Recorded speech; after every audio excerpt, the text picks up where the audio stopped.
Halo semuanya, orang-orang baik hati yang udah subscribe channel gua dan maupun yang belum, semoga kalian diberi kesehatan dan umur yang panjang dan juga rezeki yang melimpah. Oke, selamat datang kembali di channel Buset Gaming, channel yang paling top se-RT/RW tapi menurut gua. Dan kali ini gua bermain lagi Pirate Ocean Adventure, dan bagi kalian yang ingin bermain game ini silahkan download melalui link yang udah gue sediakan atau download melalui Play Store. Tapi judulnya gue lupa. Oke, dan kali ini gue mau membahas tentang Poneglyph ya. Jadi Poneglyph ini adalah sesuatu yang sangat penting ya. Kalau menurut gue sih penting ya dalam meningkatkan CR ya. Jadi jangan sampai Poneglyphnya tidak di-upgrade ya. Jadi seperti ini untuk isi dari Poneglyph. Nah di sini Poneglyph ini ya, jadi ini bisa meningkatkan ATK defense maupun HP ya. Dan di sini gue nggak membacakan tentang keterangannya ini ya, karena ini terlalu mulek ya, terlalu rumit ya. Mending gue jelaskan pakai bahasa gue sendiri ya. Bagi kalian yang udah paham ya syukurlah kalau udah paham ya. Dan di sini ya, di sini kalian perlu meletakkan penjaga dari Poneglyph ini ya. Usahakan pilih penjaga itu yang terbesar atau ditingkatkan semua dari mulai warna backgroundnya. Ini kan warna backgroundnya udah oranye ya. Entah itu apa namanya. Oh, advance-nya ya. Advance-nya ini kan sudah oranye. Terus levelnya juga udah 78, dan ini nanti pengaruhnya di sini ya. Additional bonus instruction ya. Jadi ini jika potensialnya level 1 maka bonusnya 5%, dan jika kreditnya 17 additional bonusnya 20%, dan jika advance quantity-nya orange plus 1 bonusnya 10% ya. Terus ini untuk basic attribute instruction ya. Untuk basicnya sendiri ini keterangannya seperti ini ya. Jadi bonus atribut dasar dipengaruhi oleh level anggota kru yang dikerahkan dan penjaga saat ini ya. Semakin tinggi tingkat kekuatan dari penjaga ini ya, jadi ini lebih tinggi batas atributnya ya. Dan semakin tinggi peringkat dari tempurnya, dan semakin banyak pula bonus atributnya. Jadi seperti itu ya. Jadi seperti yang gue bilang tadi, ini untuk guardiannya ini pasang yang tinggi ya, yang C17, dan untuk advance-nya juga dinaikkan. Tetapi masalahnya jika kalian pasang di sini maka kalian tidak akan bisa memasangnya di arena ya. Jadi seperti itu ya. Dan contohnya seperti ini ya. Nah maka si Teach ini ya, ini nggak bisa. Nah ini kan ada tulisannya Soul Guard ya, jadi ini nggak bisa dimasukkan dalam line up ya. Jadi bagi kalian yang mau memasang itu ya pilihlah karakter yang tidak dimasukkan ke line up ya. Karena ini Teach gua nggak gua pasang di line up, maka ini gua jadikan sebagai Soul Guard ya. Dan untuk peningkatan CR-nya sendiri ya bisa dilihat, misalkan siapa ya, inilah ya. Misalkan Kaido Dragon ya. Ini di line up ya. Jadi di line up ini CR-nya 916.000 ya. 916.000. Coba ini mau gua ganti. Gua ganti si Zoro Deshinkan. Nah, sini kan Zoro Deshinkan 90.000 ya, 90.000 sih. 900.000 ya. Ini jadinya berapa? Ya, tadi 91, Zoro 90 ya.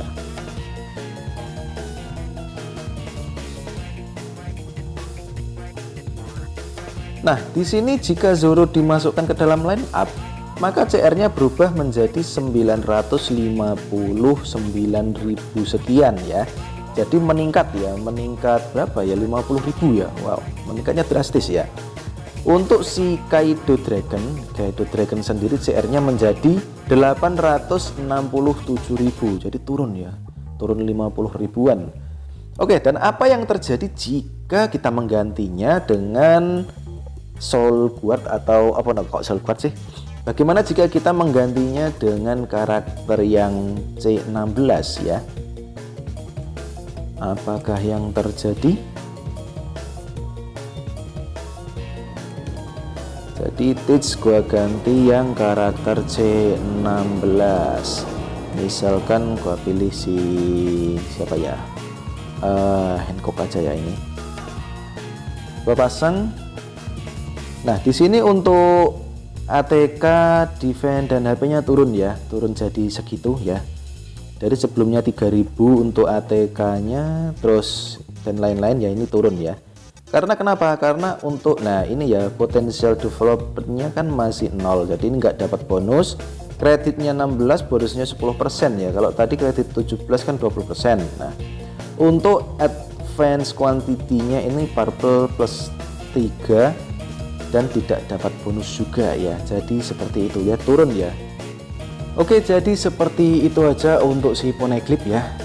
Jadi intinya adalah pasang guardiannya yang C17 dan juga yang advance-nya udah tinggi ya. Juga potensialnya udah di-upgrade dan itu menambah bonusnya ya. Nah, untuk yang berikutnya gua mau ngasih ngasih tips ya, semacam tips lah ya.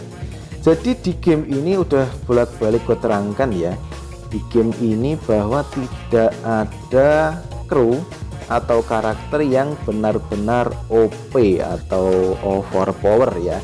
Jadi setiap kru itu mempunyai kelebihan dan kelemahannya masing-masing ya. Contohnya aja si Bullet ya. Jadi si Bullet itu kan defense-nya tinggi kan ya, dan itu bisa atau lawannya itu yang cocok itu adalah si Sanji Germa ataupun si Daishinkan ya. Dan untuk yang Desert ya, itu kelebihannya adalah jika diserang maka range-nya akan meningkat ya. Dan untuk kalian yang speednya rendah, pakai aja yang namanya spiritnya yang Desert. Jadi kumpulin spirit yang Desert. Jadi contohnya seperti ada si Zephyr, terus si Bullet, kalau nggak salah Bullet, terus si siapa ya lagi, gue lupa ya, si Relic ya. Tetapi untuk Desert ini lawannya adalah atau bisa dilawan dengan si sabu flame fruit ya.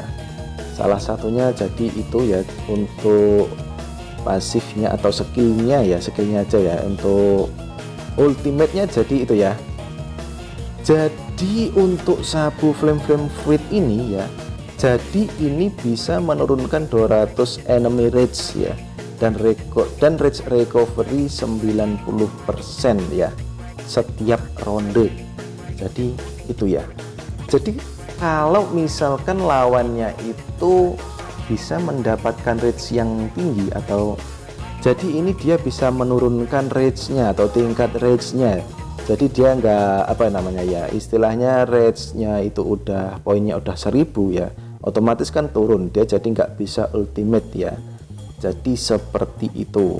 Dan juga bisa dilawan menggunakan dengan karakter yang ini, tapi ini sangat sulit ya dapatnya ya karena harganya lumayan mahal. Siapa dia? Ini dia. Jadi SAL Brother. Di sini untuk ultimate-nya ya, reducing every enemy unit rate 150 poin ya, dan menurunkan recovery speednya 90% ya.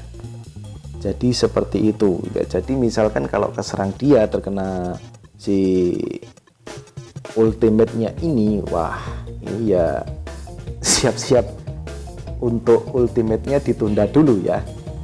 Apalagi ini untuk ultimate-nya itu kan all ya, all you need enemy ya.